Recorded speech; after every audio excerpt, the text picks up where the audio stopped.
Training of the will. Without strength of mind, nothing worthy of accomplishment can be done, and the cultivation of that steadfastness and stability of character, which is commonly called willpower, is one of the foremost duties of man, for its possession is essentially necessary both to his temporal and eternal well-being.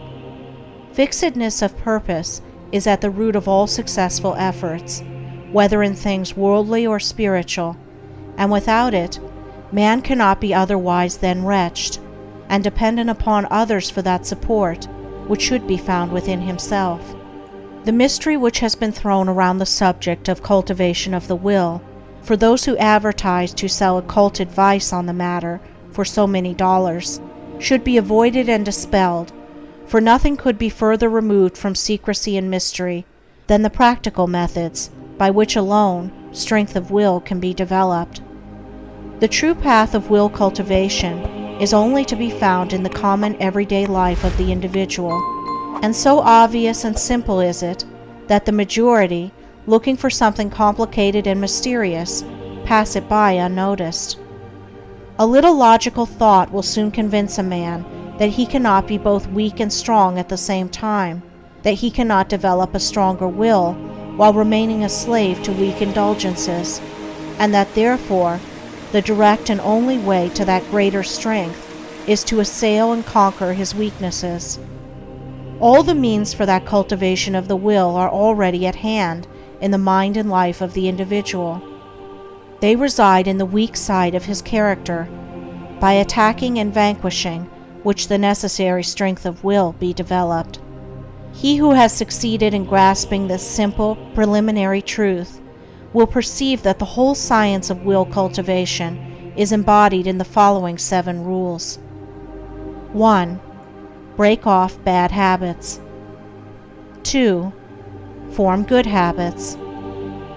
3. Give scrupulous attention to the duty of the present moment. 4. Do vigorously and at once whatever has to be done. 5. Live by rule. 6. Control the tongue. 7. Control the mind. Anyone who earnestly meditates upon and diligently practices the above rules will not fail to develop that purity of purpose and power of will which will enable him to successfully cope with every difficulty and pass triumphantly through every emergency. It will be seen that the first step is the breaking away from bad habits. This is no easy task. It demands the putting forth of great efforts, or a succession of efforts, and it is by such efforts that the will can alone be invigorated and fortified.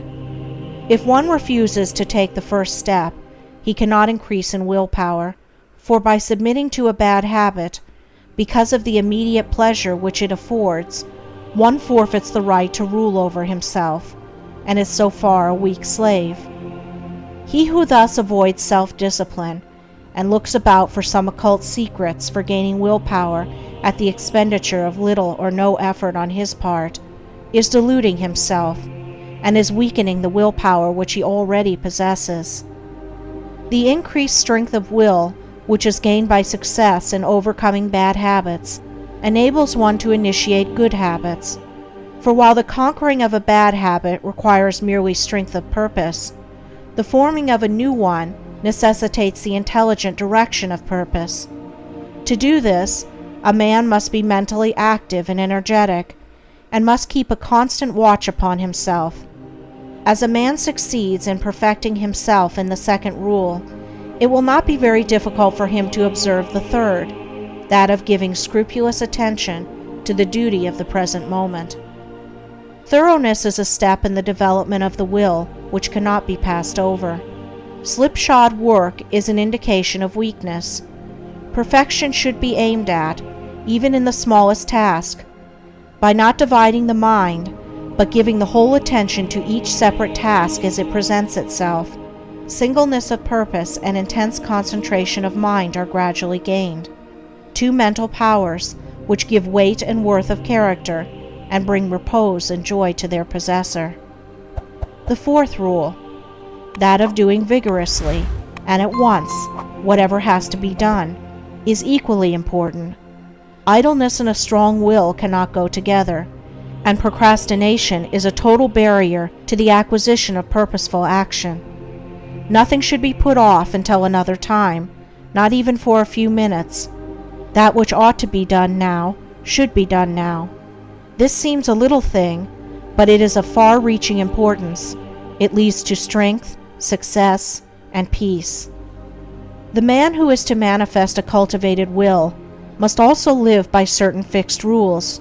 He must not blindly gratify his passions and impulses, but must school them to obedience. He should live according to principle and not according to passion. He should decide what he will eat and drink and wear, and what he will not eat and drink and wear, how many meals per day he will have, and at what times he will have them, at what time he will go to bed, and at what time he will get up. He should make rules for the right government of his conduct in every department of his life, and should religiously adhere to them. To live loosely and indiscriminately, eating and drinking and sensually indulging at the beck and call of appetite and inclination, is to be a mere animal, and not a man with will and reason. The beast in man must be scourged and disciplined and brought into subjugation, and this can only be done by training the mind and life on certain fixed rules of right conduct. The saint attains to holiness by not violating his vows, and the man who lives according to good and fixed rules is strong to accomplish his purpose. The sixth rule, that of controlling the tongue, must be practiced until one has perfect command of his speech, so that he utters nothing in peevishness, anger, irritability, or with evil intent. The man of strong will does not allow his tongue to run thoughtlessly and without check. All these 6 rules, if faithfully practiced, will lead up to the 7th, which is the most important of them all, namely, rightly controlling the mind.